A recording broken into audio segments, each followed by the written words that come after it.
All right, third down, snap to Clayton. Clayton looking, throws, caught to the 15, Nagel, 10-5, dives to the pylon, touchdown! Oh my gosh, what a play! Clayton Thorson to throw for the 2 points. Has time, throws, pulls it in there, and a terrific catch. And the Wildcats now have their largest lead of the day.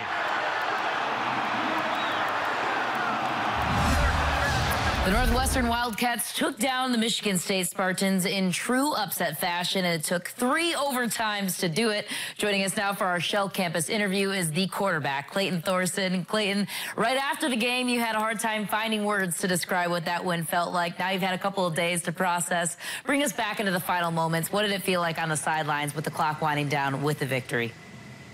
It was awesome. Obviously to do it in overtime is fun, but especially that last play, it was... first Joe Gaziano strips Lewerke, then Lewerke picks it up, and I knew it at, previous plays he had picked it up and scrambled out and made some big throws, but he scrambled out. I was like, oh no, here we go.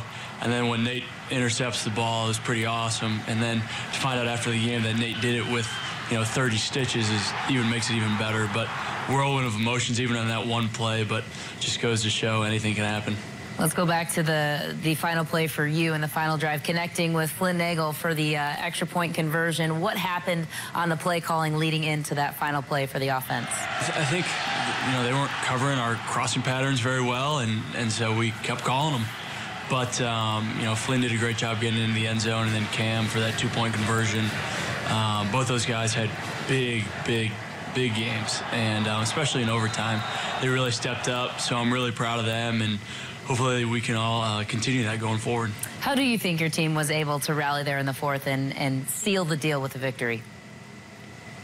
We were really resilient, and I think that's something that has been a mantra for us all year. In the second half, more particularly in the fourth quarter against Wisconsin, our offense kept coming back and our defense stepped up. But I think this whole season, man, we just kept coming back, and we're playing some good football right now, and so we just got to keep it going. But I would say, resilience is a word that keeps coming to mind. How about in the fourth quarter when Justin Jackson threw for a touchdown? What did you see on that play? It was a good end point for the ball, I would say. Not the prettiest ball, but any touchdown pass is a good touchdown pass.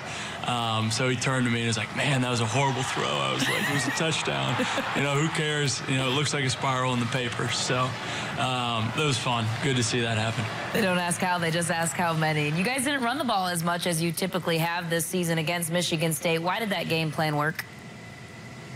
They were packing the box. They were trying to take away Justin, and the passing game was open this week, and we know a lot of other times it's the running game, and the times where we're the best, it's obviously balanced. Any offense is the best when it's balanced, but we had to get it done in the passing game, and our receivers got some separation. O-line did a great job all day, and Justin did a great job in the passing game as well. So it was tough to take him away fully, but great all-around performance by our offense. And you guys are on a roll with now 3 straight wins after starting the season 2-3. You have Nebraska up next. What needs to happen to have success against the Cornhuskers? I think it comes down to a great week of practice and preparation. They're a really good team, and we're going to get their best shot, and especially in Lincoln, those fans, they can get pretty crazy, although they're very nice, but they can get pretpretty loud, and so we got to be ready to play. They are very nice. What's the quarterback's approach to the 3-4 defense that Nebraska runs? It just comes back to camp when we worked against even fronts, odd fronts. So many different fronts we work against in camp, so we're ready for whatever comes our way. And we've faced a lot of 3-4 defenses already this year, and so I feel like our guys are more ready than we ever have been to play defense like this. What's the biggest change, tactically speaking, when you are facing a 3-4 as opposed to the regular? I think it's a few just minor things. Obviously, there's a few different things in the run game, but pass protection, you just block the guys that are trying to take me down. But our guys do a great job handling both types of fronts.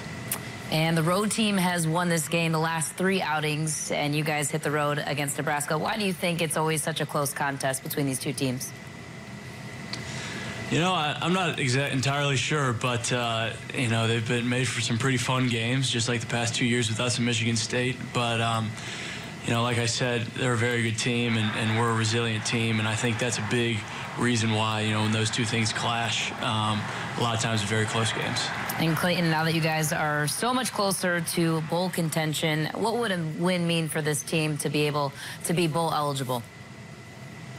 It'd be big for us. You know, last year we didn't become bowl eligible until the last game of the season, and so to get it week 9 would be big for us. But we know that's not the end goal, and so, you know, our one goal right now is obviously to win at Nebraska, and that's a tough task for anyone to do. And so that's all we're focused on. But we do know if we do win, you know, that is bowl eligibility. And so it's definitely an exciting thing because it's tough to become bowl eligible, especially in the Big Ten. So, you know, it's exciting for us. All right, Clayton, well, congrats on the big win and best of luck to you this weekend. We appreciate the time. Thank you.